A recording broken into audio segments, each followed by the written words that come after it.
Hi everyone, একটা video জন্য welcome. তো আজকে হবে বোনের বার্থডে সেলিব্রেশন, সেই মতো সকাল থেকে উঠে সব কিছু আয়োজন করছি।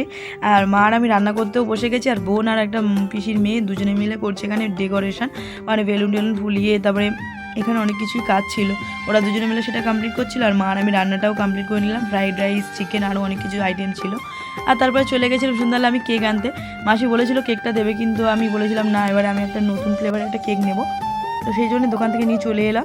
আর তার মধ্যে দেখছি সবাই চলে এসছে, দেখো এখানে ওর ফ্রেন্ডরা, আমার ফ্রেন্ডরা, আর সেখানে ভিডিও ফটোশ্যুট হচ্ছিল। আর তার মধ্যে আরও অনেক ভাই বোনরা সবাই মিলে এসে ওকে গিফট দিচ্ছিলো, দেখো একে একে। আর বারবার বলছিল যে কেকটা কখন কাটবি, মানে পাগলই করে দিচ্ছিল আর কি। আর যাই হোক, এখানে সবাই একে একে এসে ওর ফ্রেন্ডরা ওকে গিফট দিল। তারপর এখানে কেক কাটিং চলছিল। আর ও তো স্পার্কেল জ্বালতে গিয়ে যেন মনে হচ্ছে এমন, মানে কি যেন মহান কাজ করে ফেলেছে। যাই হোক, এখানে খাওয়া দাওয়া কমপ্লিট হলো সবার। আর তারপরে সবাই বাড়ি চলে গেল। রাত্রিবেলা আমি তো খেতে বসে গেছিলাম। টাটা।